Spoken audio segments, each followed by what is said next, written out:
Hello, and welcome back again to the channel. What if I told you the Titanic was never just a ship? It was a dream, a promise, a symbol of everything humans believed about power, beauty, and control. And what if I told you that the night it sank, the world changed forever? This is not just a story about water and steel.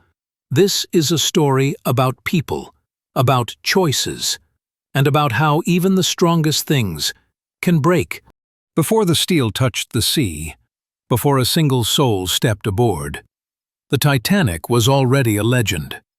Not because of what it would do, but because of what it promised. This was more than a ship. This was mankind's greatest dream, built on iron and ambition. The year was 1912. The world stood in awe as the RMS Titanic rose from the shipyards of Belfast, like a giant made of pride. Stretching 882 feet long, crowned with 4 towering smokestacks, it was a masterpiece of engineering, a floating city, a palace on the ocean. People didn't just buy tickets, they bought into a story. The story of progress, of class, of invincibility. First-class passengers boarded with diamonds on their fingers and confidence in their stride. They waltzed into suites more luxurious than the finest hotels. Mahogany walls, silk sheets, private promenades. It was heaven if you had the money. But below them, deep in the ship's steel belly, thousands of immigrants packed into third class, with wide eyes and beating hearts. Not for luxury, but for hope, for the American dream, a better life. From top to bottom, Titanic wasn't just a ship, it was a mirror, a reflection of society, of inequality, of ambition, and of the illusion that man had finally conquered nature. But nature doesn't care how much gold you carry, because when man says, "Nothing can sink this," the ocean listens and waits. They called it the unsinkable ship. Before the Titanic ever touched the water, people believed it could never fail. Engineers, builders, newspapers, all said the same thing. This ship is the safest in the world. Some said it could break in half and still float. Why did they believe this? Because Titanic had the best technology of its time. It had strong steel walls, watertight doors, and powerful engines. It was big, heavy, and modern. No ship had ever looked like this before. But this was the mistake. People trusted the ship more than they should have. Some said, "Even God cannot sink the Titanic." Those words were not just proud, they were dangerous. They made people feel safe. Too safe. So safe they made choices they would soon regret. There were not enough lifeboats. The crew didn't practice what to do in an emergency. Some passengers didn't even take danger seriously. Calling it unsinkable gave people false hope, and that hope would break, just like the ship itself. The Titanic was more than a ship.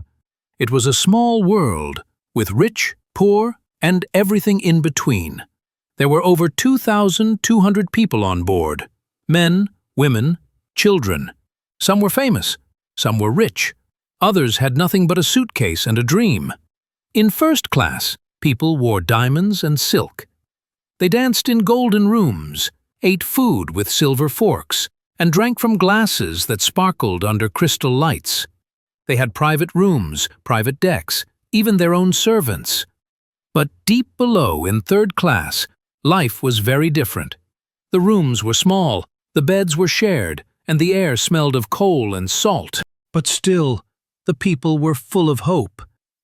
They sang songs, told stories, and dreamed of starting a new life in America. There were children chasing each other in narrow hallways, young couples holding hands under the stars, mothers trying to calm crying babies in the dark. These were not just passengers. They were people with hearts, fears, and dreams. The Titanic didn't just carry bodies, it carried love, pride, secrets, and stories. And soon, it would carry loss. The night was calm, the stars were shining, the sea looked soft, like glass. No one knew that danger was close. And waiting. Far ahead, in the cold black water, a giant iceberg floated in silence. It had no sound, no warning, no lights. Just ice, cold, strong, and still. The Titanic was moving fast. Too fast. Even though the ship had received warnings about ice in the area, the captain did not slow down. They believed the Titanic could handle anything. After all, it was unsinkable, right? But ice doesn't care about pride. At 11:40 p.m., a young lookout saw something white in the distance. "Iceberg! Right ahead!" he shouted. The crew tried to turn the ship, tried to avoid it, but it was too late. The iceberg scraped the side of the ship, quietly, deeply, like a knife through metal. There was no explosion, no fire, just a soft tearing sound in the dark. And from that moment on, the Titanic was dying. The Titanic was strong. It was beautiful. It had the best technology of its time. But it also had flaws. Small ones. Mistakes people didn't see, or didn't want to see. The ship was warned many times about icebergs nearby. Other ships sent messages, "Be careful. The sea is full of ice." But the Titanic didn't slow down. It kept moving fast, 22 knots, almost its full speed. Why? Because people believed the ship could survive anything. They wanted to arrive early. They were proud, and pride is dangerous. The second mistake, lifeboats. Titanic could carry over 2,000 people, but it only had enough lifeboats for about 1,100. Why? Because the ship looked better without too many lifeboats. They thought it would ruin the view for rich passengers. The third mistake, training. The crew didn't do enough safety practice. Some didn't even know how to lower the lifeboats properly. When the time came, people were confused. Some boats left half empty, while others waited too long. All these mistakes looked small at first, but together, they became deadly. The Titanic didn't sink because of bad luck. It sank because of bad choices. And that night, the ocean collected the price. And when the Titanic began to sink, everything changed. There was fear. There was screaming. People ran through the hallways. Mothers held their children tight. Fathers looked for a way to save their families. The ship was tilting. The cold wind was rising. The sea was no longer quiet. It was waiting. But in the middle of all this panic, there was something strange, something calm. Music. 8 musicians stood on the deck. They knew the ship was dying, but they stayed. They picked up their instruments, and they played. They didn't play for money. They didn't play for fame. They played for peace. They played as people cried. They played as boats were lowered. They played as the stars watched in silence. The music was soft, warm, beautiful, like a light in a dark room. Some say their last song was "Nearer, My God, to Thee," a song about going home, not to land, but to heaven. They played until the cold took their fingers.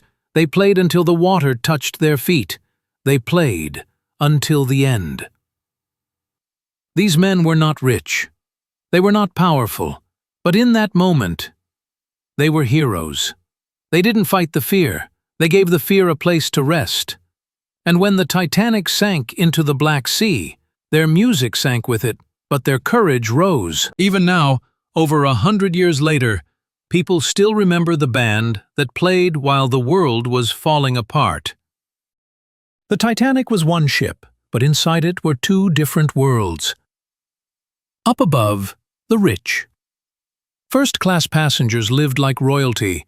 They walked on thick red carpets. They ate 10-course meals served by men in white gloves. Their rooms had gold details, fresh flowers, and private balconies. They had the best food, the best music, and the best views. Many of them were already rich. Some were famous.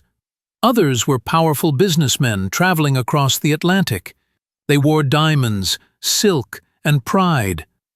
For them, the Titanic was not just a ship, it was a floating palace. But below deck, life was very different. Third-class passengers shared small rooms with metal beds and plain walls. There were no crystal lights or private baths, just hope. Most of these people were immigrants. They came from Ireland, Sweden, Syria, Italy, and other countries. They carried their children and dreams, not their jewelry or servants. They had one goal, a better life in America. They ate simple food, wore second-hand clothes, and prayed for a future with jobs and freedom. And when the ship hit the iceberg, this difference between rich and poor became deadly. The lifeboats were mostly on the upper decks, where the first-class passengers lived. They were warned first. They had easy access. They were helped by the crew. But third-class passengers were kept below, behind locked gates and confusing hallways. Some didn't speak English. Some didn't even understand what was happening. By the time they reached the deck, many boats were already gone. It wasn't fair. It wasn't equal. And it wasn't just a tragedy, it was a reminder. The Titanic didn't only break because of ice. It broke because of class. One ship, two realities, and thousands of stories, most of them lost beneath the sea. In every disaster, truth comes out. Not the truth about machines or plans, but the truth about people, who we are, when everything falls apart. On the Titanic, some people ran, some pushed, some lied to get on lifeboats, men dressed as women. Rich passengers bribed crew members, some shouted, some froze in fear. This is what fear does. It makes people show their true face. But that night, the ship also showed us something else: courage. Some people gave up their seats for others. There were men who stood back and said, "Women and children first." Some fathers kissed their families goodbye and stepped away. Some crew members stayed behind to help every passenger they could, even when they knew they would not survive. There was a man named Wallace Hartley, the violinist who led the band. He played music until the very end, calming those around him. There was the ship's captain, Edward Smith, who helped others escape and then disappeared into the sea with his ship. There were the engineers deep below deck, still trying to keep the lights on while the water rushed in. No one saw them, no one cheered for them, but they gave the world a few more minutes of light. These were the real heroes.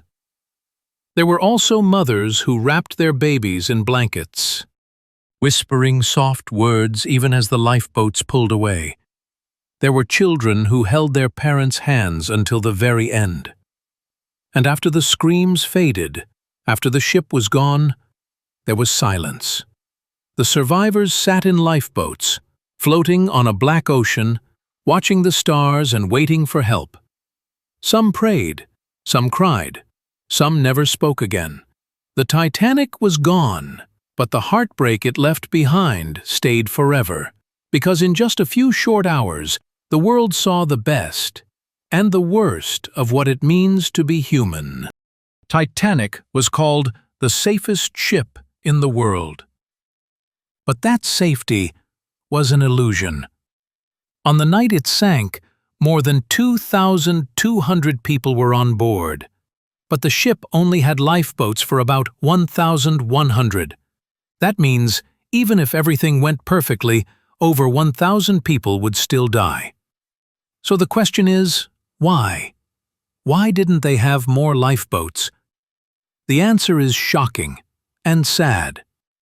First, The people who built Titanic believed it would never sink. The ship had watertight compartments that could be sealed off if water came in. They thought, "We won't need lifeboats. This ship is too strong." Second, the law at that time was outdated. The rules said ships over 10,000 tons needed 16 lifeboats, but Titanic was over 46,000 tons, and still, it only carried 20 lifeboats. Why? Because no one updated the law. No one imagined a ship this big could sink. Third, and most painfully, they cared more about beauty than safety. The designers wanted the deck to look clean, open, and elegant. Too many lifeboats would make it feel crowded, especially for first-class passengers who paid for comfort and views, so they chose style over survival. There was even a plan to add more lifeboats, but it was rejected. Some believed the lifeboats were just for show. They were there to move people to another ship in case of trouble, not to survive in the middle of the ocean alone. No one imagined the Titanic would ever need to be fully evacuated. So when the time came, when the ship hit the iceberg and cold water started rushing in, there weren't enough boats, and the boats that were there, some went into the sea half empty. It wasn't just a design flaw. It wasn't just bad planning. It was a choice. And that choice cost over 1,500 lives. The Titanic didn't only sink because of ice. It sank because people were too sure, too proud, and too late to prepare. The Titanic was more than a ship. It was a symbol of pride, of power, of progress. It was called unsinkable, and that one word changed everything. Because when people believe something cannot fail, they stop preparing for failure. They become proud, careless, blind. From the moment Titanic was built, the world believed the lie. Newspapers printed it, passengers repeated it, even crew members said it. Nothing can bring this ship down. And that belief became dangerous. They didn't put enough lifeboats. They didn't train the crew. They didn't listen to warnings, because why worry when nothing can go wrong? But the truth is, everything can sink. No ship is perfect. No machine is stronger than nature. No human plan is too big to fail. Titanic didn't just break apart in the ocean. It broke a bigger idea, that humans can control everything. The unsinkable ship became a story of what happens when we forget to be humble. It became a lesson, written in steel and salt water, that even the greatest dreams can fall when we stop respecting danger. Today, the Titanic still sleeps under the sea, but the truth it left behind is still alive. Pride can build tall things, but only wisdom keeps them standing. The Titanic is gone. Its lights have faded. Its walls are broken. Its music is silent. But deep under the ocean, it is still there. On the floor of the Atlantic, the ship rests in two pieces, surrounded by rust and darkness. The sea has covered it in cold silence, but it has not taken away the story. For more than 100 years, people have searched for answers. They've sent robots, they've taken photos, they've collected pieces, but the most powerful things the Titanic left behind are the voices we cannot hear. The voice of a father who gave his life for his child. The voice of a mother who sang softly in a lifeboat. The voice of a musician who played until the last breath. They are gone, but their courage still whispers through the waves. Today, the Titanic is more than a shipwreck. It is a mirror. It shows us our pride, our mistakes, our kindness, and our weakness. It reminds us that no one is too strong to fall. But it also reminds us, even in fear, humanity can shine. The Titanic sank, but the story did not. It still moves us. It still teaches us, and it still waits, quiet and broken, beneath the sea. Some stories don't end with a period. They echo quietly through time. The Titanic was one night, but the pain, the bravery, and the lessons still live today. It reminds us how fast things can change, how fragile life really is, how love, sacrifice, and courage are stronger than steel. We were not on that ship, but somehow we all feel it. Because deep down, we all know. Every person who boarded the Titanic had dreams, just like us. And though they're gone, we remember. And if this story touched your heart, please share it with someone who needs to hear it. Don't forget to like, subscribe, and join me again for the next story that history left behind. Take care.